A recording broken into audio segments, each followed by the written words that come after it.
زیادہ تر لوگوں کے سوالات یہ ہوتے ہیں کہ بس مجھے کوئی ایسی دعا بتا دیجئے کہ سارے غم دور، پریشانیاں دور، کہ جو بندہ اللہ کو راضی کرنے کے لیے لوگوں کو ناراض کر بیٹھتا ہے تو اللہ تعالیٰ لوگوں کی طرف سے آنے والی تکلیف کو ختم کرنے کے لیے اور تکلیف سے نجات دینے کے لیے اس بندے کے لیے کافی ہو جائیں گے۔ اور جو شخص اللہ کو ناراض کر بیٹھتا ہے لوگوں کو راضی کرنے کے لیے تو اللہ تبارک و تعالیٰ اسے لوگوں کے ہی سپرد کر دیتے ہیں کہ کرو اب راضی۔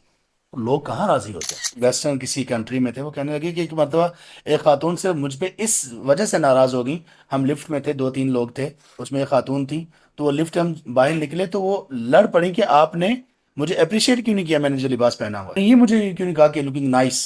یہ لوگ کیا کہیں گے کہ جو خوف ہے اصل میں یہ کیا ہے، ہم لوگوں کی خوشنودی چاہتے ہیں۔ اگر میں اپنی آنکھوں سے کوئی گناہ کر لوں، اپنے ہاتھوں سے کوئی گناہ کر لوں، کسی کو پتہ نہیں چلے گا، تنہائی میں ہوگا، اس موقع پہ اس بندے کو اتنا بہادر کون سی چیز بنائے گی کہ وہ گناہ کو بسم اللہ الرحمن الرحیم، الحمد للہ رب العالمین والعاقبۃ للمتقین والصلاة والسلام على اشرف الانبیاء والمرسلین ومن تبعهم بإحسان وإیمان الى یوم الدین۔ اللهم صل على محمد وعلى آل محمد كما صليت على إبراهيم وعلى آل إبراهيم إنك حميد مجيد. اللهم بارك على محمد وعلى آل محمد كما باركت على إبراهيم وعلى آل إبراهيم إنك حميد مجيد۔ 1445 ہجری کا پہلا مہینہ ہے، اور آج ہم شروع کریں گے حدیث سیدنا سہل بن سعد رضی اللہ عنہ کی حدیث سے۔ وعن سہل بن سعد رضی اللہ عنہ قال، سیدنا سہل بن سعد رضی اللہ عنہ سے یہ حدیث مروی ہے، انہوں نے کہا کہ ایک شخص نبی مکرم صلی اللہ علیہ وسلم کے پاس تشریف لائے، فقال، انہوں نے عرض کی، یا رسول اللہ، اے اللہ کے رسول، دلنی علی عمل اذا عملته احبنی اللہ، میری رہنمائی کیجئے کسی ایسے عمل پر کہ جب میں وہ کروں تو اللہ مجھ سے محبت کرے، وَأَحَبَّنِيَ النَّاسِ، اور اس کے ساتھ ساتھ اللہ کی محبت کے ساتھ ساتھ لوگوں کی محبت بھی مجھے نصیب ہو جائے، لوگ بھی مجھ سے محبت کریں۔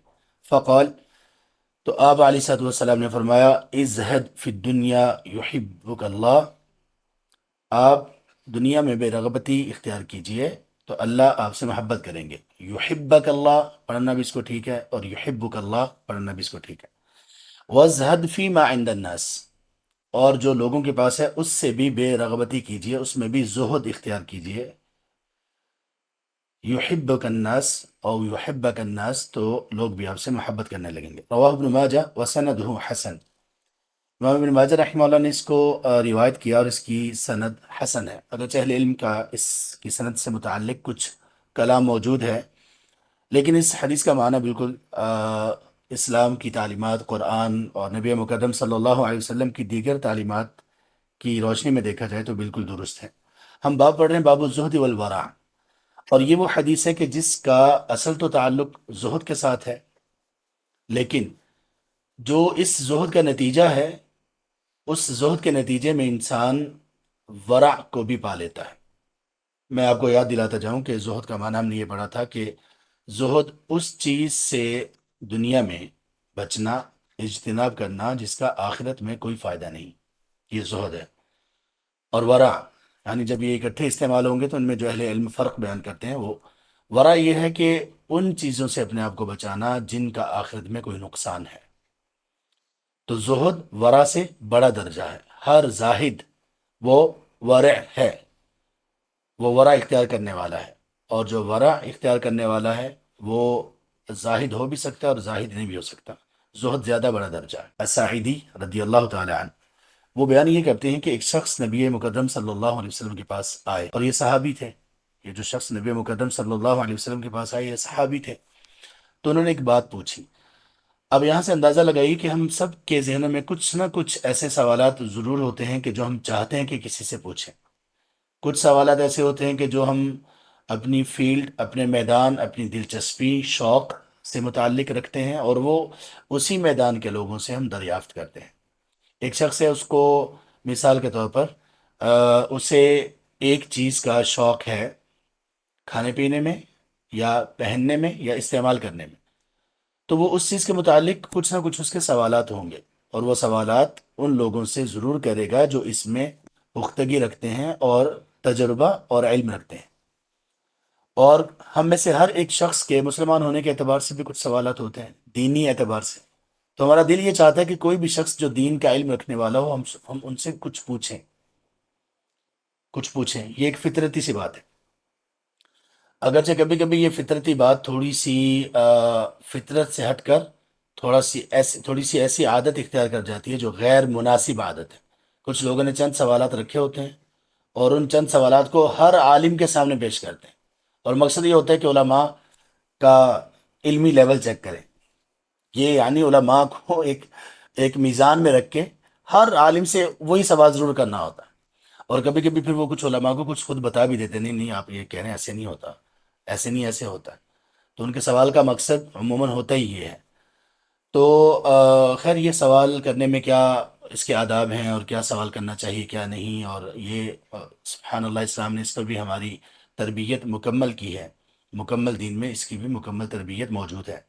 لیکن یہاں سے آپ دیکھیے کہ ہمارے کیا سوالات ہیں. ہم میں سے جو بھی سننے والے اور سننے والیاں ہیں، سامعین و سامعات، ہم دیکھیں کہ اگر ہمیں کسی عالمہ یا عالم کے پاس بیٹھنے کا موقع ملے تو ہمارے پاس بھی چند سوالات ہوں گے. وہ ہمارے سوالات کیا ہیں اور اللہ کے رسول صلی اللہ علیہ وآلہ وصحبہ وسلم کے سوالات کیسے تھے. ہم اس سے پہلے بھی کچھ سوالات پڑھ چکے ہیں. اس سے پہلے بھی کچھ سوالات کا ہم ذکر کر چکے ہیں جو سیدنا صحابہ رضی اللہ عنہم اجمعین نے رسول کریم صلی اللہ علیہ وسلم سے پوچھے. آپ کو ان میں سے اکثر سوالات کیسے دکھائی دیں گے؟ جس میں ان کی آخرت بہتر ہو جائے، جس میں ان کا کردار، جس میں ان کی روح، جس میں ان کا باطن، جس میں ان کا اللہ سے تعلق مضبوط ہو جائے. انسان کے ذہن میں سوال کسی بھی چیز کے متعلق وہ عموماً پیدا ہوتے ہیں کہ جو چیز اس کے لیے اس خاص میدان میں جو محور ہوتی ہے، جس کے ارد گرد وہ ریوالو کر رہا ہوتا ہے، گھوم رہا ہوتا ہے، آدمی اس کے متعلق سوال پوچھتا ہے. ہمارے سوالات، زیادہ تر لوگوں کے سوالات یہ ہوتے ہیں کہ بس مجھے کوئی ایسی دعا بتا دیجئے کہ سارے غم دور، پریشانیاں دور، غربت، فقر و فاقہ سب ختم ہو جائے. کوئی نہ کوئی شارٹ کٹ ایسا ہم ڈھونڈ رہے ہوتے ہیں کہ بس جنت میں داخل ہو جائیں جلدی سے. کچھ ایسا پڑھنے کو بتائیں.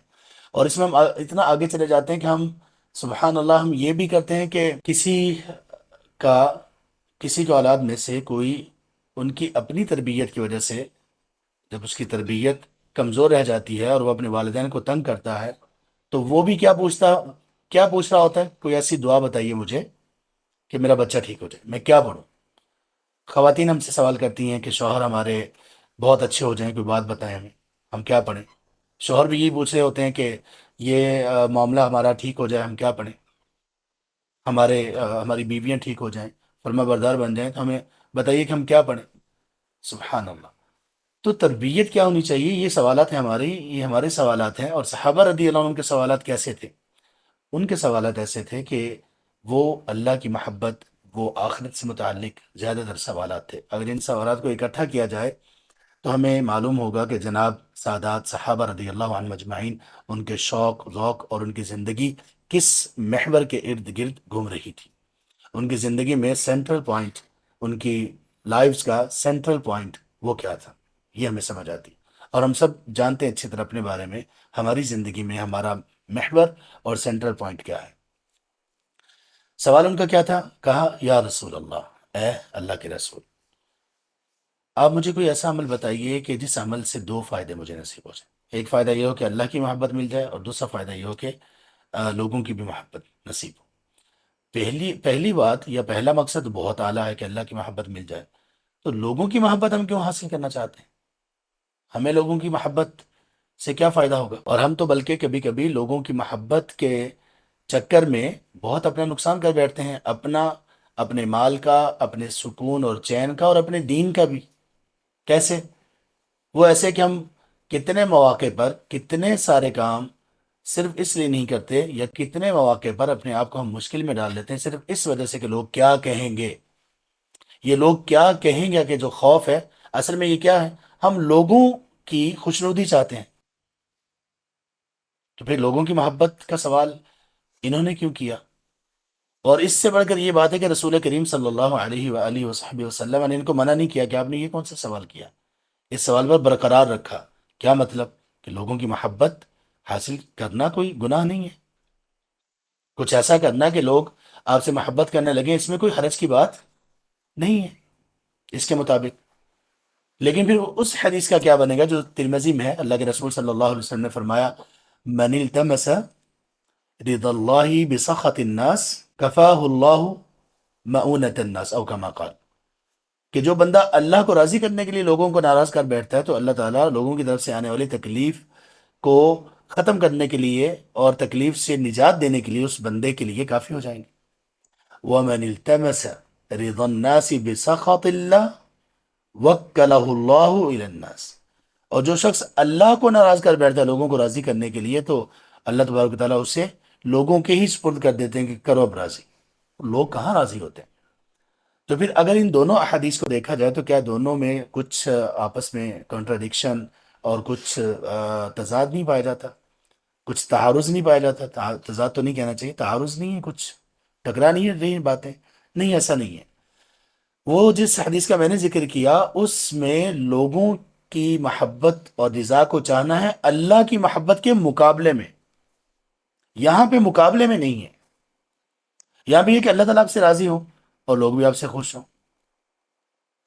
یہ تو سب سے اچھی ایک بات ہے نا، آپ سے اللہ بھی خوش ہوں لوگ بھی خوش ہوں. یہ تو بہت اعلیٰ مقام ہے، اور ایسا ممکن ہے. اللہ کے رسول صلی اللہ علیہ وسلم خود محبت کا سوال کرتے تھے اللہ تعالیٰ سے، اچھے اور صالحین کی محبت کا.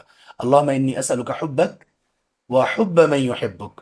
اے اللہ میں آپ سے آپ کی محبت کا بھی سوال کرتا ہوں، اور اے اللہ میں آپ سے ان لوگوں کی محبت کا بھی سوال کرتا ہوں جسے آپ سے محبت ہو.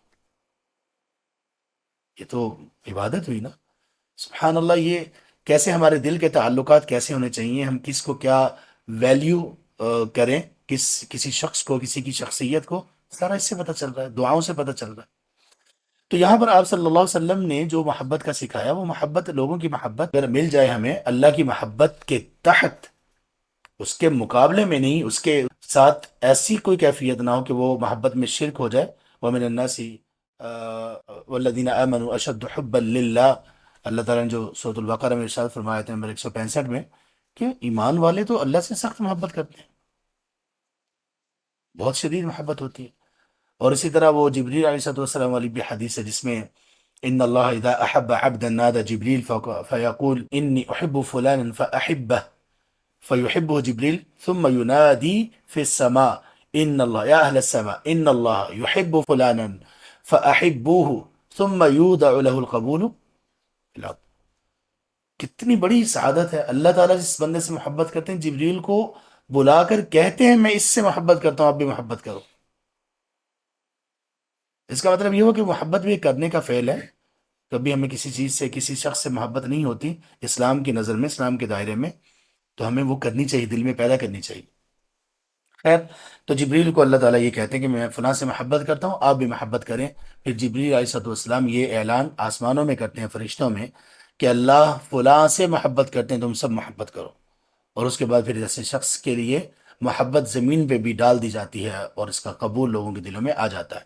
اب ان کا یہ قبول کیسے پتہ چلے گا کہ یہ اللہ تعالیٰ کی محبت کی علامت ہے؟ ہم دیکھتے ہیں کہ ایسے بہت سارے لوگ ہیں جن سے لوگ بڑی محبت کرتے ہیں، جان نچھاور کرنے پر تیار ہوتے ہیں، جبکہ وہ لوگ خود انتہائی مجرم ہیں، بد کردار ہیں، بے حیا ہیں. کیسے فرق کیسے ہوگا؟ کیسے پتہ چلے گا کہ کون ہم سے محبت کریں تو یہ اللہ کی محبت کی علامت ہوگی؟ ہم سے اگر صالحین محبت کریں، ہم سے اگر وہ لوگ محبت کریں جو اللہ سے محبت کرنے والے ہیں، اور اللہ سے محبت کرنے والا وہ شخص ہے جو اللہ کی نافرمانی سے بچنے والا ہے، تو پھر اس کا مطلب یہ ہوگا کہ وہ ہم سے محبت کرتے ہیں. انکل یہاں آ جائیے. تو اس طرح سے لوگوں کی محبت ایسے اگر حاصل ہو تو کوئی حرج کی بات نہیں ہے. اور اس سے یہ بھی پتہ چلا کہ ہمیں خام خواہ لوگوں کوئی ایسا کام نہیں ہمیں کرنا چاہیے کہ لوگ ہم سے نفرت کرنے لگیں. بھائی کیوں؟ اور خاص طور پہ جب ہمارا اسٹیٹس ایک داعی کا ہو تو پھر ہم کیوں ایسے کام کریں کہ لوگ ہم سے نفرت کریں؟ ہمیں تو لوگوں کے دلوں تک رسائی چاہیے. ہمیں تو لوگوں کے دلوں تک رسائی چاہیے. جس شخص کو آپ سے لگاؤ اور محبت ہوگی وہ آپ کی بات بڑے غور سے سنے گا. آپ کا مقصد حل ہو گیا. آپ کا کام ہے لوگوں تک بات کو پہنچانا، اسے حل ہو گیا. تو آپ صلی اللہ علیہ وسلم نے اس سوال کے جواب میں کہ وہ کون سا عمل ہے جس کی وجہ سے اللہ کی محبت بھی حاصل ہو جاتی ہے اور لوگوں کی محبت بھی، اور یہ اس میں ہمیں سمجھ لینا چاہیے کہ لوگوں کی محبت جیسا لوگ چاہتے ہیں ویسا کریں. جو اس راہ پر چلے گا لوگوں کی محبت حاصل کرنے کے لیے، وہ ہمیشہ رسوا ہوگا، اپنے آپ کو تھکائے گا اور اپنے آپ کو بے چین رکھے گا اور اللہ سے بھی دور ہو جائے گا. اور جو اللہ کی محبت کے تحت لوگوں کی محبت کو حاصل کرے گا، اسے واقعی اللہ کی محبت میں ملے گی، لوگوں کی محبت میں. اب آپ صلی اللہ علیہ وسلم نے کیا ارشاد فرمایا؟ اللہ اکبر. یہ حدیث جوامع الکلم میں سے بھی ہے. آپ نے دو جملے بیان کیے، دو جملے ایسے کہ بس ان پر عمل کرو، آپ کو اللہ کی محبت میں ملے گی، لوگوں کی محبت میں ملے گی. فرمایا اظہر فی الدنیا یحبک اللہ او یحبک اللہ. آپ دنیا میں بے رغبت ہو جاؤ، یعنی دنیا کی حرص، دنیا کی ہوس، دنیا کی لالچ، دنیا کو اپنے آپ پر بری طرح سے سوار کر لینا، دنیا کے اعتبار سے ہی سوچنا، دنیا کے اعتبار سے ہی سننا بولنا، دنیاوی اعتبار سے ہی دوستی ہو، محبت ہو، نفرت ہو. جو بندہ اس پر ہوگا اسے سکون، چین اور اللہ کی محبت نہیں ملے گی. کہا جو کچھ دنیا میں اس سے بے رغبت ہو جاؤ، اللہ آپ سے محبت کریں گے. کیسے؟ مطلب یہ کیسے محبت ملے گی؟ یہ اس کا کنیکشن کیا ہے آپس میں؟ دنیا سے بے رغبت ہو جاؤ، اللہ کی محبت ملے گی. مطلب کیسے آپس میں تعلق کیا، کنیکشن کیا بلا؟ کنیکشن یہ ہے کہ جب ہم دنیا سے بے رغبت ہوں گے تو انسان کے دل میں رغبت تو کسی نہ کسی چیز کی تو رہتی ہے نا. دنیا سے بے رغبت ہو جائیں گے، دنیا کا شوق اپنے دل سے نکال دیں گے، اس کی غلامی سے نجات پا لیں گے، تو پھر کس چیز کا شوق باقی رہے گا؟ امیدیں کس سے ہوں گی؟ ہر انسان یہ چاہتا ہے کہ یار ابھی اس موقع پر مجھے یہ چاہیے، مجھے ابھی گھر چاہیے، مجھے ابھی گاڑی چاہیے، مجھے ابھی فلاں چیز چاہیے، مجھے ابھی سیل فون چاہیے، مجھے ابھی فلاں گھر کی یہ چیز مجھے لینی ہے. ایک کے بعد دوسرا شوق اٹھتا ہے، دوسرے کے بعد تیسرا شوق اٹھتا ہے. ایسا ہے نا؟ جب بندے کو یہ سارے شوق اس نے اس میں وہ والے شوق کہ جو بندے کو بہت زیادہ دنیا ہی سوچنے پر مجبور کر دیتے ہیں، رات دن دنیا دنیا، مال دولت، اور کوئی بات ہی نہیں ہے. جب یہ شخص اپنے دل سے یہ نکالے گا تو پھر یہ دل کس کی طرف مائل ہوگا؟ دنیا بنانے والے کی طرف. جب آپ نے ساری خواہشات ہی ماں سوا اللہ کے، ساری خواہشات، سب سے امیدیں ہی ختم کر دیں، تو اللہ آپ سے کیوں محبت نہیں کریں گے؟ کس کے لیے امیدیں ختم کی آپ نے سب سے؟ اللہ کے لیے. تنگی کو آپ نے برداشت کیا، آپ نے اپنی خواہشات کو روندا، آپ نے اپنی ہوا کی، اپنی خواہشات کی اتباع نہیں کی. کس کے لیے؟ اللہ کے لیے، یا رب تیری رضا کے لیے. تو پھر اللہ آپ سے کیوں محبت نہیں کریں گے؟ آپ کا تو دل خالی ہو چکا ہے اللہ کے لیے. آپ میں تو شوق کون سا باقی رہا؟ اللہ تبارک و تعالیٰ کے متعلق. اور اللہ کے رسول صلی اللہ علیہ وسلم سے یہ دعا منقول ہے، تشہد میں پڑھا کرتے تھے، وَالشَّوْقَ إِلَىٰ لِقَائِكَ. اے اللہ میں آپ سے اس شوق کا سوال کرتا ہوں جو آپ سے ملنے کا شوق ہے، اس شوق کا سوال کرتا ہوں. فی غیر ضراء مضرۃ ولا فتنۃ مضلہ. لیکن اے اللہ میرے بس یہ ریکویسٹ ہے کہ اس ملاقات میں کوئی تکلیف والی بات نہ ہو، یعنی مجرم بن کے تیرے دربار میں نہ حاضر ہوں. اور اے اللہ اس ملاقات میں کوئی فتنہ ایسا نہ ہو جو مجھے گمراہ کر دینے والا ہو، یعنی قبر کے، برزخ کے، ہر طرح کے فتنے سے بچ کے اللہ میں آپ سے ملاقات کے شوق کا سوال کرتا ہوں. تو اللہ کی محبت اس طرح سے حاصل ہوتی ہے. اب ہمارے دلوں میں ہم سب ذرا اپنے آپ سے سوال کریں، اپنے آپ سے ذرا پوچھیں، کیا ہمیں اللہ سے محبت ہے؟ کتنی ہے؟ ہمارا خود جانتے ہیں. اور پھر یہ سوال کریں کہ مجھے اللہ سے محبت کی کوئی نہ فیلنگز ہیں، نہ کوئی احساسات ہیں، کیوں ایسا ہے؟ پھر اب آپ اپنے دل کو ٹٹولیں کہ اس دل میں محبت ہے کس کس کی. جب آپ نے اتنی ساری محبتیں اپنے دل میں، اپنے دل پر اتنی ساری محبتوں کا بوجھ رکھا ہوا ہے، اور اس بوجھ میں اور اس رش میں اللہ کی محبت تو غائب ہے، تو کہاں سے ملے گی آپ کو اللہ کی محبت؟ کہاں سے وہ فیلنگز اور احساس ہوگا کہ مجھے اللہ کی محبت ہے؟ نہیں ہو سکتا. کہا وزہد فی الدنیا، ازہد فی الدنیا یحبک اللہ.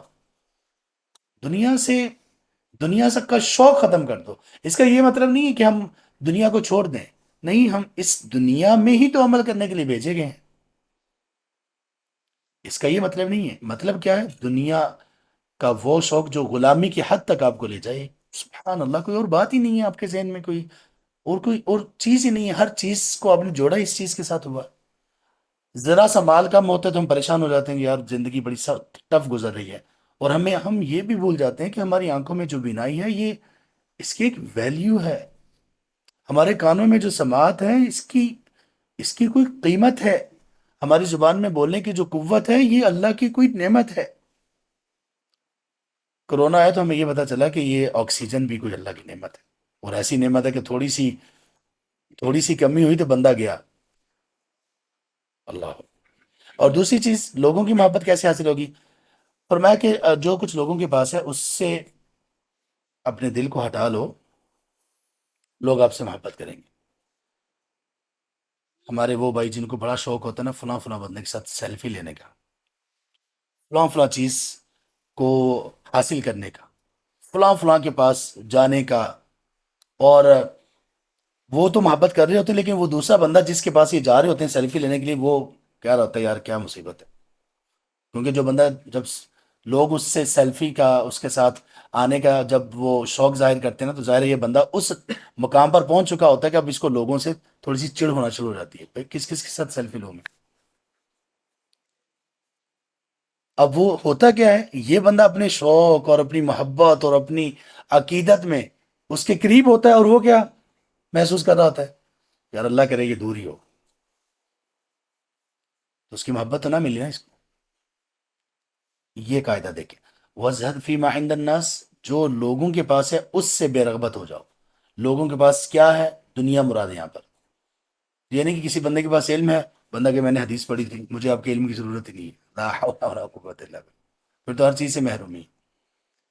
یعنی لوگوں کے پاس کیا، مثال کے طور پہ کسی کے پاس ایک گاڑی ہے، بہت اچھی گاڑی، اب میں صرف اس وجہ سے اس سے راہ و رسم بڑھا رہا ہوں کہ یار گاڑی، بار بار اس سے پوچھ رہا ہوں گاڑی اچھا کہاں سے لی، کتنے کی لی، پھر میں پوچھ رہا ہوں اچھا اس کی ڈرائیو کیسی ہے، اچھا یار یہ مطلب اس کو حاصل کرنے کا کوئی طریقہ ہے کہ میں راتوں رات ہی حاصل کر لوں، کسی جگہ سے کوئی انسٹالمنٹ پہ مل سکتی ہے، آسان سی انسٹالمنٹ، کوئی مطلب 70-80 لاکھ کی کروڑ کی گاڑی ہے، میں مہینے میں کوئی 2,000 دے دوں، کوئی ایسا راستہ ہو سکتا ہے؟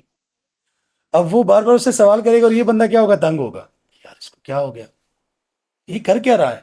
اسی طرح خواتین میں بھی یہ چیز ہوتی ہے، اچھا یہ اب چیز کہاں سے لی، اچھا وہاں سے لی، کس برانڈ کی ہے، فلاں برانڈ کی ہے، کہاں سے سلائی کروایا، کہاں سے جوتا لیا، کہاں سے فلاں چیز لی، تو جس سے اب یہ اتنے سوال کر رہے ہوتے ہیں وہ تنگ ہو رہا ہوتا ہے۔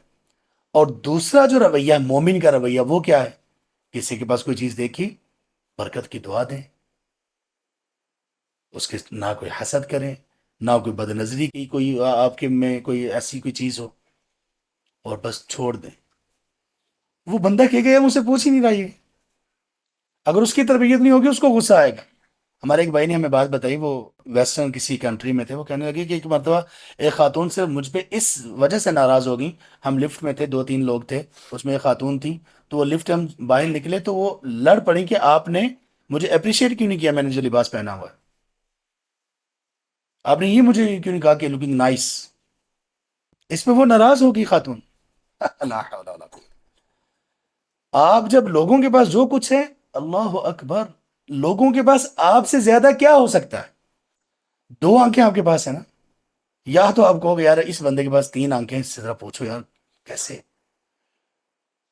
کان 2 سے زیادہ ہوں، ہاتھ زیادہ ہوں، پاؤں زیادہ ہوں، یہ بس ڈراموں میں ہو سکتے ہیں، گیموں میں ہو سکتے ہیں، حقیقت سے کوئی تعلق نہیں ہے۔ آپ سے پھر زیادہ کیا چیزوں کی لوگوں کے پاس؟ مال، دنیا کی کچھ چیزیں نا، مال، گھر، گاڑی وغیرہ۔ آپ مومن کی صفت کیا ہے؟ اپنی سیلف رسپیکٹ میں عزت احترام کرے، بندے کا کرے، بندے کے پاس جو چیزیں ہیں اس کا نہیں، اس کو دل سے نکال دے، لوگ آپ سے پھر محبت کریں گے کہ یار یہ بندہ، اس کو نہ اس کی میری جیب پر نظر ہے، نہ اس کی میرے پیسے پر نظر ہے، نہ میری گاڑی پر نظر ہے، نہ میرے سٹیٹس پر نظر ہے، یہ مجھے واقعی ایک عام بندے کی طرح، جیسے باقی سب لوگ ایک دوسرے کو ملتے ہیں، کہ مجھے رسپیکٹ دے رہا ہے، میری گاڑی کو، میرے گھر کو، میرے سٹیٹس کو رسپیکٹ نہیں دے رہا۔ اور جب ہم کسی کے سٹیٹس، گاڑی، گھر کو رسپیکٹ دیتے ہیں تو اصل میں اس بندے کی عزت ان چیزوں میں درمیان میں رہ کے کہیں گم ہو جاتی ہے۔ جب اس بندے کے پاس یہ گھر، گاڑی اور یہ سٹیٹس نہیں ہوگا، اس بندے کی کوئی ویلیو، کوئی عزت نہیں ہوگی۔ اس سے یہ جو لوگ بڑے شہرت کے مقام حاصل کر لیتے ہیں نا، بڑی ان کے پاس چیزیں ہوتی ہیں، اور وہ لوگوں سے بچ رہے ہوتے ہیں کہ یار لوگوں سے نہ ہی پالا پڑے. یاد رکھیں لوگ جو آپ کی اس وجہ سے عزت اور آپ کے قریب قریب ہوں گے وہ آپ کی عزت نہیں کر رہے، وہ آپ کی ان چیزوں کی عزت کر رہے ہیں. تو اس طرح سے آپ صلی اللہ علیہ وسلم نے فرمایا کہ آپ کو کیا نصیب ہو جائے گا؟ آپ کو لوگوں کی محبت میں مل جائے گی. اللہ سے امید رکھیں، ضرورت کی چیزیں اللہ سے مانگیں.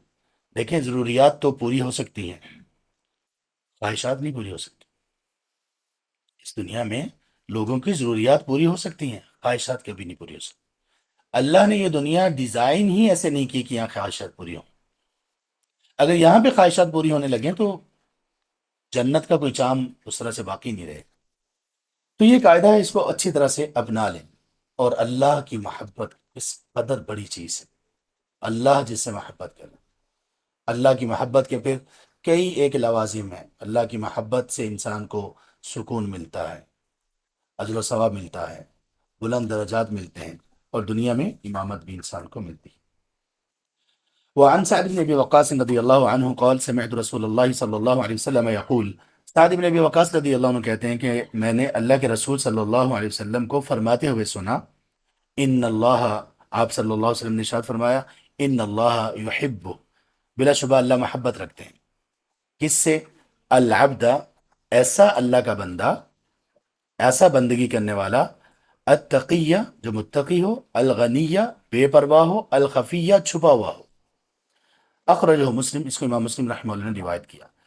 یہ حدیث اس باب میں باب الزہد والورع میں، اس میں جو چار چیزیں بیان کی گئیں ان میں زہد بھی ہے اور ورع دونوں چیزیں ہی ہیں.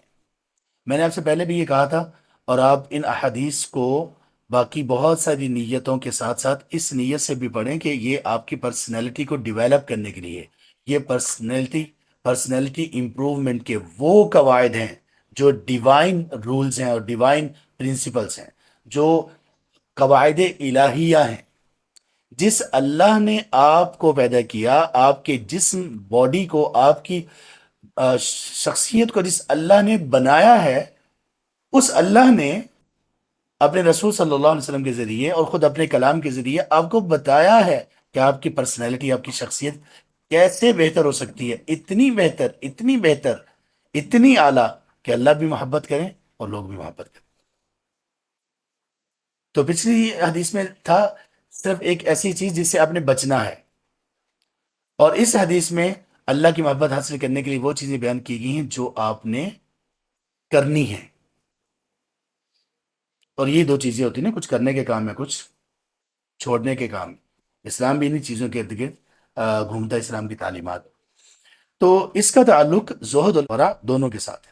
اچھا، اب جب بندے کو یہ چیزیں جس میں یہ کہا گیا کہ اللہ تعالیٰ محبت کریں گے، یہ صفات جب بندے میں آتی ہیں تو اس بندے کی محبت لوگوں میں بھی پیدا کر دی جاتی ہے. اس لیے کہ یہ وہ صفات ہیں جو لوگوں میں بھی محبوب ہیں. کیا کیا؟ سب سے پہلی چیز اس میں اللہ کی محبت کا ایک ذکر ہوا کہ اللہ تبارک و تعالیٰ محبت کرتے ہیں. اور اللہ کا محبت کرنا، سبحان اللہ، اس کے کتنے لوازم ہیں، اس محبت کے کتنے آثار ہیں، اس محبت کی پھر اقسام ہیں، محبت عامہ ہے، محبت خاصہ. یہاں پہ محبت خاصہ ہے، یہاں پہ محبت خاصہ ہے. اور پھر کچھ محبت ہوتی ہے جو اللہ تعالیٰ کی خاص الخاصین کے ساتھ ہوتی ہے. تو یہ ہر مومن کے ساتھ ایمان لانے والا شخص جو اللہ کی بندگی کرنے والا ہو تو اس کو اللہ کی محبت اس پہلو سے بھی مل جاتی ہے. کئی پہلو سے اللہ تعالیٰ کی محبت ہوتی ہے. یہ ممکن ہے کہ ایک شخص ایک ہی وقت میں ایک ایسا عمل کر رہا ہو جس سے اس کو اللہ کی محبت مل رہی ہو، اور ایک ایسا عمل بھی کر رہا ہو جس سے وہ اللہ کی محبت سے دور ہو رہا ہو. ہم میں خیر اور شر ایک ہی وقت میں دونوں پائے جاتے ہیں، کبھی شر کے قریب کبھی خیر کے قریب. جس سے نبی صلی اللہ علیہ وسلم نے فرمایا، سددوا وقاربوا، سیدھے چلنے کی کوشش کرتے رہو اور قریب قریب رہو. کیا مطلب اس کا؟ کہ بندے سے غلطی خطا تو ہو ہی جاتی ہے، لیکن اس غلطی اور خطا میں اللہ سے دور نہ نکلو، دین سے دور نہ نکلو. ہمارے کتنے ایسے لوگ، کتنے ایسے بھائی، کتنی ایسی بہنیں دیندار تھے، لیکن بس انہوں نے اس حدیث، اس فرمان کا خیال نہیں رکھا.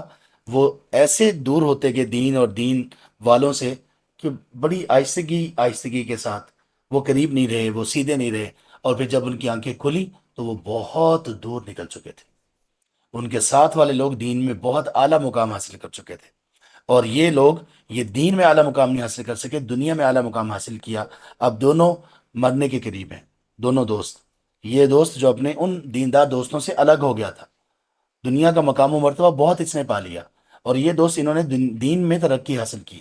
اب دونوں کی موت کا وقت ہے. اب یہاں پہ دیکھیں کہ کس کے ساتھ کیا جائے گا. جس بندے نے دین میں اپنے آپ کو بلند کر لیا، اس کے ساتھ وہ چیز موجود ہے جو ساتھ جائے گی. اور جس بندے نے اپنے آپ کو دین سے دور کر کے اتنا دور نکل گیا، دنیا میں بڑا بلند مقام حاصل کر لیا، اس کے ساتھ کیا جائے گا؟ کون ناکام؟ یہاں پتہ چلے گا کون ناکام. اگر ہم اللہ کی محبت چاہتے ہیں تو یہ چار صفات ہمیں اپنے اندر پیدا کرنا ہوں گی. پہلی چیز ہے العبد. اس کو شیخ محمد بن صالح علیہ العثیمین رحمہ اللہ نے اس کو بھی وصف قرار دیا ہے. ویسے تو عام طور پر یہ سمجھا جاتا ہے کہ اس میں تین اوصاف بیان کیے گئے ہیں کہ اللہ اس بندے سے محبت کرتے ہیں جو متقی ہو، جو غنی ہو، اور جو چھپا ہوا ہو. چھپا ہوا کا مطلب کیا ہے وہ میں آپ کو بتاتا ہوں. تو یہ تین اوصاف بیان کیے جاتے ہیں، لیکن شیخ ابن عثیمین رحمہ اللہ انہوں نے کہا کہ العبد بھی یہاں پہ وصف کے طور پر ہے کہ وہ بندہ عبودیت والا ہو، اسے احساس ہو کہ میں اللہ کا بندہ ہوں، مجھے بندگی کرنا ہے.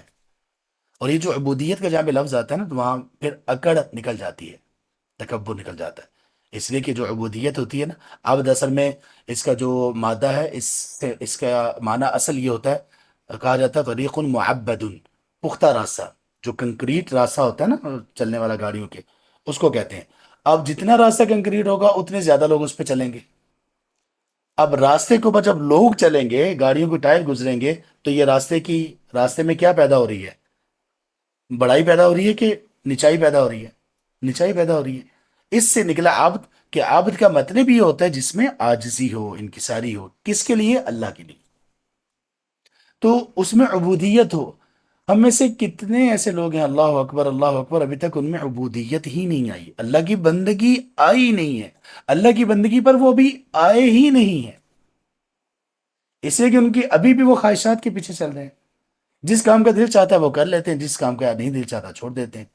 جن نمازوں میں دل چاہتا ہے پڑھ لیتے ہیں، جو نمازیں تھوڑی مشکل لگتی ہیں چھوڑ دیتے ہیں. اور ان کو سبحان اللہ، نماز پڑھنے پر کوئی خوشی اور کوئی ایکسٹرا سکون نہیں ہوتا، اور نماز چھوڑنے پر ان کو کوئی تکلیف نہیں ہوتی. یہ لوگ عبودیت سے خالی ہیں، بندگی یہ نہیں ہے. سبحان اللہ، اگر ہم میں بندگی ہو، جس کی بندگی ہے، جس کی غلامی ہے، کیسے ہم افورڈ کر سکتے ہیں اس کی کوئی بھی نافرمانی؟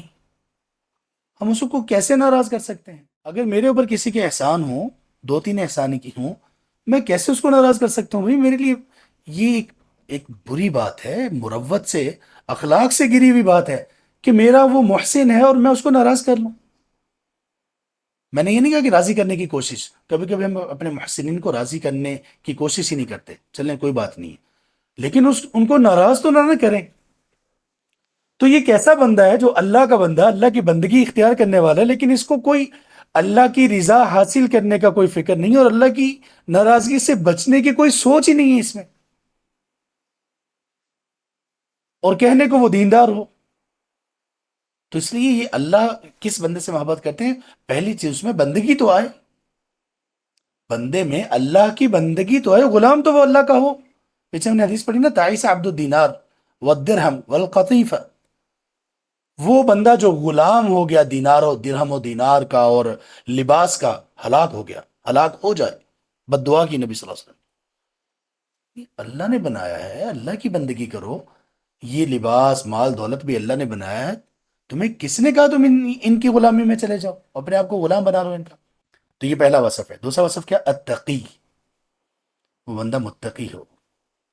متقی کون ہوتا ہے؟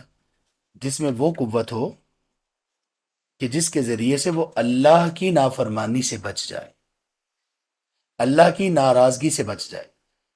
متقی کے معنی عام طور پر ڈرنے والا کیا جاتا ہے، ڈرنے والا یہ ٹھیک ہے، لیکن اللہ کی نافرمانی سے ڈرنے والا، اللہ کی نافرمانی سے ڈرنے والا. اور اللہ کی نافرمانی کیسے ہوتی ہے؟ دو طرح سے. اللہ تعالیٰ نے فرمایا یہ کرو اور بندہ نہ کرے، یہ نافرمانی ہے. اور اللہ نے کہا یہ نہ کرو، بندہ وہ کرنا شروع کر دے، یہ نافرمانی. جو ان دونوں چیزوں میں اللہ کی نافرمانی سے بچ گیا وہ متقی ہے. اور یہ چیز جو بندے کو اس چیز پر کھڑا کرتی ہے نا، یہ قوت، اس کا نام ہے تقوی. اور اس کا مقام کون سا ہے؟ دل. اس کا مقام کیا ہے؟ دل. اور دل میں اگر تقوی ہوگا تو بندے کے اعمال اور بندے کے ظاہر میں بھی تقوی جھلک اس کی لازم ہوگی. یہ اس کے تقوی اصلی ہونے کی علامت ہے. ورنہ بہت سارے لوگ آپ کو ایسے ملیں گے، وہ کہیں گے میرے دل میں تقویٰ ہے، ایمان دل میں ہوتا ہے، تقویٰ دل میں ہوتا ہے، اور ظاہری طور پر وہ کیا کر رہے ہوں گے؟ گناہ کر رہے ہوں گے۔ آپ ان کو کہیں گے کہ یہ نہ کیجیے یا یہ کیجیے، تو وہ کہیں گے نہیں، تقویٰ دل میں ہونا چاہیے، ایمان دل میں ہونا چاہیے۔ جی ہاں، دل میں ہی ہونا چاہیے، لیکن اس کا کوئی اثر بھی تو ہونا چاہیے نا۔ وہ تقوی ہی کیا جس کا اثر آپ کے ظاہر پہ نہیں ہے؟ تو وہ بندہ متقی ہو، اللہ سبحانہ و تعالیٰ سے کی نافرمانی سے بچنے والا ہو۔ یہ اللہ کی نافرمانی سے بچنے کی بھی ایک ایسی خو اور خصلت ہے نا بندے جس میں آتی ہے نا، اس کا ایک اور ہی جہان ہوتا ہے، اس کا زندگی گزارنے کا طریقہ واللہ اور ہی ہوتا ہے۔ اس بندے میں خودداری بڑی آ جاتی ہے، سیلف رسپیکٹ بڑی آ جاتی ہے، اس بندے میں ہمت، بہادری بڑی آ جاتی ہے۔ کیسے بلا؟ ایک موقع پر اس کو لگ رہا ہوتا ہے کہ یار یہ چیز، اس میں مجھے اتنا نفع ہو رہا ہے، اتنے پیسے مل رہے ہیں، اور البتہ اس میں یہ ایک ڈاؤٹ ہے یا ایک ایسی چیز ہے جو اسلام میں ٹھیک نہیں ہے، اور اس کو معلوم ہے کہ اگر میں یہ کر لوں تو کسی کو پتہ نہیں چلے گا۔ بالکل، اگر میں اپنی آنکھوں سے کوئی گناہ کر لوں، اپنے ہاتھوں سے کوئی گناہ کر لوں، کسی کو پتہ نہیں چلے گا، تنہائی میں ہوگا۔ لیکن اس موقع پہ اس بندے کو اتنا بہادر کون سی چیز بنائے گی کہ وہ اس گناہ کو چھوڑ دے؟ اس کا تقوی۔ اور سب سے بڑا عابد ہوتا ہی وہ ہے جو سب سے بڑا متقی ہے۔ ایک حدیث ہے، اس میں نبی صلی اللہ علیہ وسلم نے یہی فرمایا کہ جو بندہ متقی تقوی پر ہوتا ہے وہ سب سے بڑھ کر عابد الناس ہوتا ہے۔ سبحان اللہ۔ تو تقوی پیدا کریں، محسوس کریں تقوی کو، فیل کریں تقوی کو۔ اگر نہیں ہو رہا تو پیدا کریں اپنے اندر تقوی۔ ہمیں اللہ کی نافرمانی سے بچانے والی چیز یہ تقوی ہونا چاہیے۔ لوگ نہیں، یہاں پہ ہم لوگ بیٹھے ہوئے ہیں مجلس میں، ہم کیا گناہ کریں گے؟ جس گناہ کا دل بھی چاہے گا تو ہم لوگوں کی وجہ سے نہیں کر رہے۔ جس گناہ سے آپ لوگوں کی وجہ سے بچ رہے ہیں وہ تقوی نہیں ہے، اور جس گناہ سے آپ لوگوں کی وجہ سے نہیں، تقوی کی وجہ سے بچیں گے، تو پھر آپ تنہائی میں بھی اچھے ہوں گے، اور آپ لوگوں کی محفل اور مجلس میں بھی اچھے ہی رہیں گے۔ آپ کے دو رخ نہیں ہوں گے کہ تنہائی میں الگ، لوگوں کے سامنے الگ۔ یہ تقوی آپ میں، یہ ساری، یہ پرسنالٹی کی یہ اتنی بڑی بڑی خوبیاں آپ میں کون پیدا کر رہا ہے؟ تقوی۔ اللہ، کتنے ایسے لوگ ہیں جو لوگوں کے سامنے بڑے ہی خیر خواہ، بڑے ہی مصلح اور بڑے ہی ویلفیئر کے کام کرنے والے ہوتے ہیں، اور بعد میں وہ درندے بنے ہوتے ہیں۔ کتنے ایسے کیسز آئے ہیں، لوگ ویلفیئر کا کام کر رہے ہیں، کتنے لوگ ایسے ہیں جن کو جب پکڑا گیا، لوگوں کی فلاح کا کام کر رہے تھے، لیکن بعد میں پتہ چلا کہ پورے درندے تھے، لوگوں کی عزتوں پر حملہ کرنے والے، لوگوں کو قتل کرنے والے۔ تو آپ میں، آپ کا رخ ایک ہو، یہ کب ہوگا؟ جب آپ میں تقوی ہوگا۔ تقوی کو محسوس کریں، تقوی کی ایک لذت ہے، تقوی کی زندگی ایک بڑی شاندار زندگی ہے، خوددار، غیرت مند، حمیت، یہ والی زندگی ہے۔ تقوی کبھی بھی آپ کو چھوٹا نہیں ہونے دے گا۔ اللہ کا تقوی جس میں ہوگا وہ بندہ چھوٹا نہیں ہوگا، وہ وہ صغار میں سے نہیں ہوگا، وہ بڑا ہوگا، اس کا حوصلہ بڑا، اس کی ہمت بڑی، اس کی شجاعت بڑی ہوگی، وہ عزت نفس کا مالک ہوگا وہ بندہ، کیونکہ اس کو پتا ہے میں اللہ کی بندگی میں ہوں، اللہ کی نافرمانی سے مجھے بچنا ہے۔ وہ بندہ ہر اعتبار سے بڑا مفید ہوگا۔ اور پھر تیسری صفت ہے الغنی۔ غنی کا کیا معنی ہے؟ غنی کا معنی ہے بے پرواہ ہونے والا بندہ۔ بے پرواہ کس چیز سے؟ ایک تو لوگوں کے پاس جو مال ہے اس سے بے پرواہ، کسی کو محل مل گیا، وہ اس محل سے بے پرواہ ہے، اس کو یہ نہیں مجھے کیوں نہیں ملا، پرواہ ہی نہیں ہے آدمی۔ اور ایسا مومن جو بے پرواہ ہوتا ہے نا، وہ بے پرواہی ہر چیز میں ہے۔ مثال کے طور پہ ہماری کسی کی عادت ہے بیڈ پر سونے کی اور اے سی میں سونے کی، کبھی آپ کو بیڈ میسر نہیں آتا بھائی، اور اے سی میسر نہیں آتا۔ ایک تو یہ کہ آپ رات گزارو اور